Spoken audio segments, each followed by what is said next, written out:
Hi there, and welcome back to Better Than Yesterday. My name is Daniel Hammond, and I'm joined by my good friend Michael Jans van Rensburg.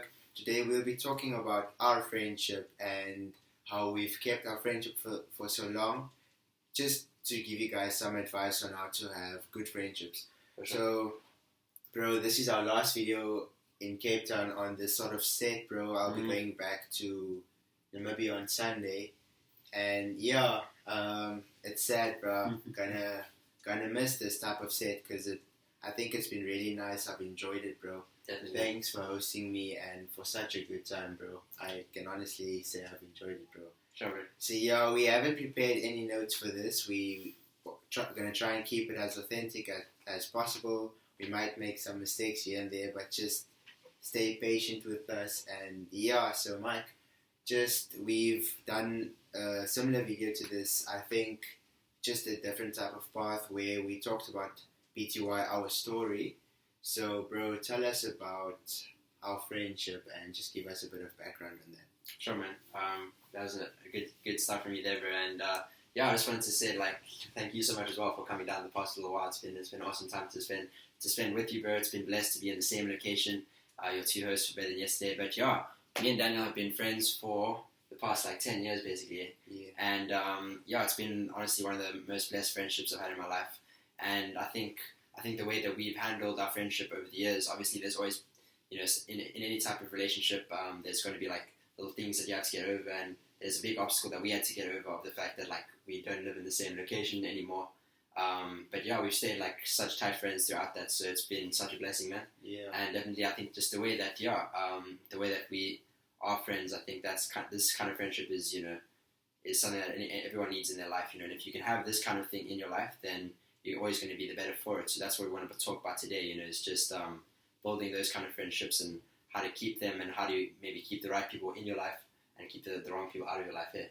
Yeah. So this is the second time we've seen each other in the past 1 year. In the past 12 months. 12 months, Exactly. yeah. So that's been cool, because I think for a while before that I hadn't seen you for 2 years maybe. Yeah. You're just up in Namibia. But even despite that time, we would have FaceTime calls or WhatsApp video calls, or at least weekly, and stay in touch over WhatsApp the whole time in terms of what's going on in each other's lives. And I think that's a good place to start off in terms of with a friendship. If you're going to be tight with someone, the first thing that comes is obviously letting that person in. And that a big part of that is you stay in communication. You're always knowing what's going on in their lives and that kind of stuff. Yeah. So I think that's how we sort of stayed tight in this time. Is that we always tell each other what's going on. You're one of the first people I come to when I've got an issue in my life, something's just gone wrong, and you're always a big rock of positivity for me there, bro. So really appreciate that, man. But I think so. In any friendship, I think communication is a big key here, man. Definitely. So you've got to be, if you're planning to have someone as a big part of your life, like I said, you've got to let them in. You've got to break down those walls of that you build up, and obviously you've got to put people through a process. That's something that we're going to talk about now. Is how to pick the right people to let in. Yeah. But definitely, once you have found that person that you feel that you want in your life, then you've got to let them in, and you start opening up to each other about what you're going through and that kind of stuff, and that's where you find common ground. That's how you build a fruitful friendship, man. Yeah, definitely, bro. So I think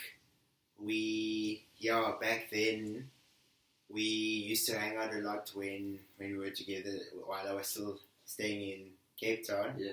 And then you sort of left to another school. Yeah. Mark Bosch Private School. I did. And then so then we kind of kept in contact by always having play dates. That's what we would call it back then. Yeah. So back in the day, man. And then after we moved, I moved away.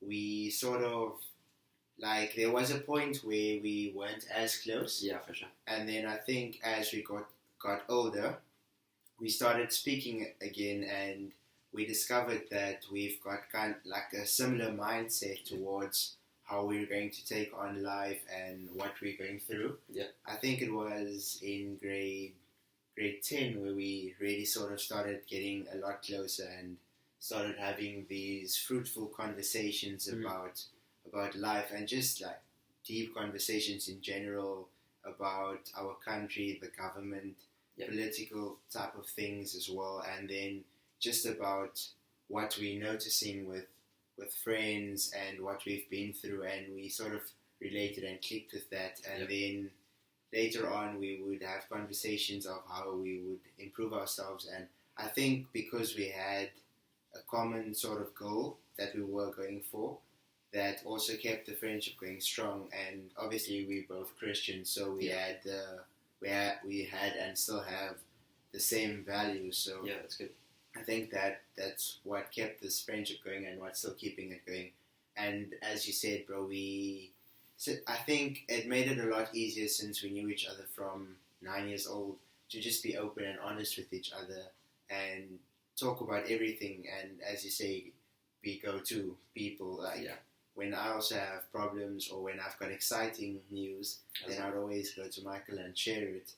Talk about girls, like when I've met a girl, had my first kiss, stuff like that, you know. Yeah. Just being totally honest and Sure. open. And as you said, communication, we started doing more calls. We had a lot of video calls where we just kept in touch. So to start you guys off of the process of choosing a friend, I would say it's definitely having a friend who you noticed invests in much in your life as you invest in their life. Sure. So it's like you're both reaching out to each other, and it's not a one-sided thing, you know? It's good. Yeah. So if I didn't check up, Mike would check up, and that's how it was. And if he didn't check up, I would check up. And it's definitely, you have to spot out friends or people who add value to your life, Sure. and are not just there to take, but are there to give as well, man. Amen.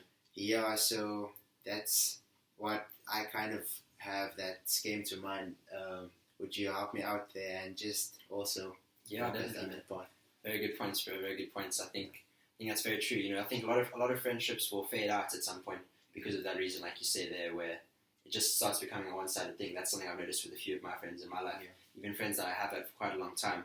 Sometimes, you know, unfortunately, these things can just come to an end where you sort of, it comes to a point, where you might start going in different directions and you just start communicating less and less. But like you say, if it's someone that you want to keep in your life, then you keep that connection, definitely. So yeah, man. Another thing I would say about in terms of like choosing someone that you are going to have in your life, I think a good point you made there was like, are they going to like add value to your life and that kind of thing. So yeah, obviously, you know, there's a saying that says like show me your best 5 friends and I'll tell you like a lot about yourself, you know. So yeah, I mean, the people that you spend time with are obviously going to impact like who you become. Yeah. And definitely, like, I mean, I've learned a lot of things off Daniel, and I'm sure, like, from the friendship, we've both, like, grown a lot, and we end up becoming, like, somewhat similar, you know, because of all the time we spend speaking to each other and that kind of stuff. And, yeah, man, so definitely, you know, you want to pick people that are going to, like, that are also on, you know, an upward trajectory, man, definitely. Yeah. You know, obviously, yeah, you know, I think a friend is someone that not only you just click with on, like, on a certain level, but also you have to have the same values, like you say, and the same sort of vision in terms of like what's going to go on in life and that kind of thing. So I would say, you know, you've got to choose someone that is, you know, thinking the same sort of things as you. Yeah. Definitely, you know, like you can have conversations about the same sort of things. If you, for example, are going into university or something, and they are not planning to like move their life forward in any kind of way, you know, then it becomes difficult to like connect on a certain level. So yeah, but also, you know, you can't leave your friends in the dirt just because they are like, you know, not on the same path as you. So you've got to try and like bring each other up, and that's one thing I would say as well is like, you know, how are you going to add value into their life as well? You've got to think about that because it is a two-sided thing. You know, sometimes, I mean, I'm sure that might have happened in relationships that we've had, like other friendships. Sometimes we might have been the one that, you know, let things fade off. Yeah. So you've got to sort of keep that line of communication and, you know, try and like build each other up rather than break someone down. I feel like that's also a big thing is like if you have a friend that's always breaking you down, you know, and like not lifting you up, you know, let's say you are interested in one type of thing and they just talk down about that the whole time, you know. Yeah. I don't think that kind of thing is fruitful at all. So you definitely, you know, if you see your friend is going down like a certain path, you know, don't like break them down because of that. You always got to try and lift each other up. So that's, you know, it's not just about us. It's also about how are you doing that in your own life? So you've got to think of it from both sides, how they're adding value into your life and how are you doing the same for them.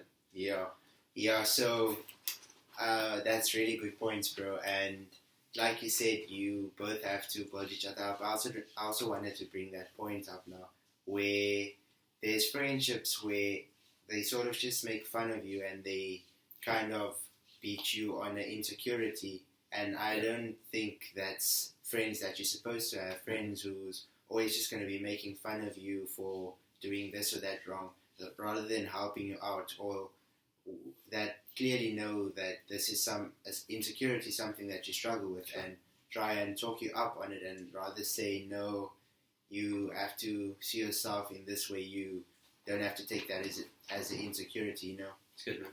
So you sort of have to scout those friends out, and like you said, the type of conversations that you have. Is it always just conversations about going out, partying, calling you out for not trying something that they would want you to try, but they know that's not something you're keen to do?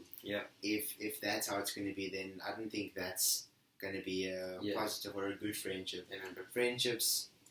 Good friendships, I would say, is also where you're able to call each other out on things which aren't right. Things that you've probably discussed before, where you say, no, Michael, I don't think this is something that you're supposed to be pursuing or doing, and I think you can do better than that. And, you know, maybe just to give a simple example is, if you're letting your grades slip, then I'd probably say, Michael, come on, you know you can do better than this. You have to up your grades and do better. So you have to have those tough conversations. You have to be honest when your friend is doing something wrong. Correct them. So I think that's also what we've done, how we've helped each other. And always going to each other for advice. For example, if you have something going on in your life, you have a certain problem and you know that you can ask Michael about it so that he can help you.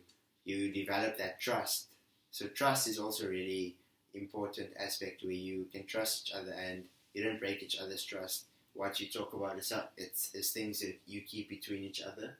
So that trust is really important, and it's definitely important to build it up and to just to see that trust, both of you trust each other. So you have to also be, like you said, you have to be open. You have to allow yourself to talk and communicate to this person about things that you don't necessarily want to talk about. But I think that's what builds a stronger connection. And from my life, I can say that I've got about 5 or 6 really good friendships, and the rest, I would say, is just acquaintances. So you can't be scared to call someone that differentiation, and call someone you're an acquaintance so you mustn't be afraid to call them an acquaintance or a fellow student or colleague, rather than calling them a friend, because there is definitely that difference. For sure. So you can't just go around and saying, this is my friend, this is my friend. You have to make that differentiation. So I think that's what I've got on friendship, and I hope it helps you guys. And definitely, man. I think it's good to talk about. And I think, like you said, I think it depends on how social you are, but there's always going to be like a lot of different people in your life. And you've got to choose those people that add to your energy instead of draining from it. And another good thing there, for sure. And that's going to be the difference between people that are your acquaintances and the people who are your true friends. That's what we're talking about, is forming like true friendships, that are going to last like 10 years, for example, and moving away and all this kind of thing, but you stay friends. Whereas like some people, the smallest little thing can change in the relationship, and it'll fall away then. Like you say, like if you start doing something that they don't like or something like that, then it'll just fade. So we're talking about like building those true kind of friendships, and that's something that we found obviously, in this friendship. And it is rare, like Daniel says, you're not going to have a lot of like really close friends, but as long as you do have those few people that you can go into your life, it's something that's like so valuable. And you've got to let people in, like we say, you can't just be blocked up the whole time to having those kind of friendships. Otherwise, you're just going to miss out yourself. So man, in terms of like the best places that you can go out and make friends, bro, what would you say about that in terms of like, just like the best places to meet people and actually like form good friendships? I know for myself, like I would say some of the best friends I've made are through like, obviously, you know, through your school and that kind of stuff, your schooling period, you'll make good friends. But a lot of the time when you matriculate, those friendships sort of start to fade. That's one thing I noticed in the last couple of years since we matriculated. So what I would say since then, some of the best friends I've made is through church, is because like we said, those kind of people have the same kind of values as you, and you know, you're able to like go in the same direction and have the same goal, and also like help each other along the way. And you know, if it's not like that for you, then you can also find like communities that are interested in the same thing as you. That's what Better Than Yesterday as well is here for. So you know, reach out to us in the comments and let us know if you need like anyone else in your life, you know. And we are also like super keen to, you know, have conversations, that kind of stuff, and be there for you as well. So yeah, you've got to like put yourself out there and try and find people for sure. Yeah.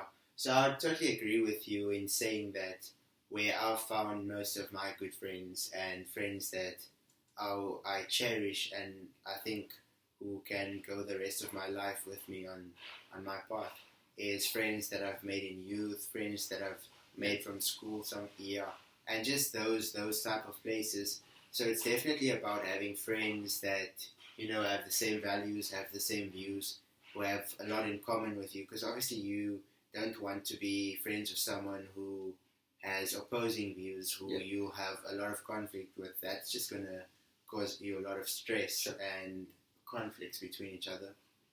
And one last thing is that you must definitely make friends with people who you see value you, who respect you, and who appreciate you. You know, that's definitely good.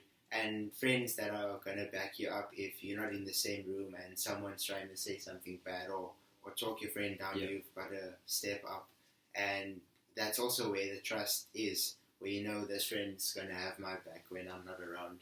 Definitely, man. So we're around if you guys want to reach out, and we'd love to hear from you and sort of welcome you into this community where we can just grow from each other. Excited for more of those kind of connections that we can make with this channel. But I hope you guys have enjoyed this video. Let us know your thoughts and, you know, what you've learned throughout the years of making making friendships and making acquaintances as well. So hopefully we'll see you guys definitely in the next one, and we'll be back soon. We'll be back soon. Thanks for listening to us. If you stuck through the whole video, we'll give us a thumbs up there, give us a like, subscribe if you haven't already, and we'll see each other. Cheers. I think that was good. Oh, it's difficult to end the video off sometimes.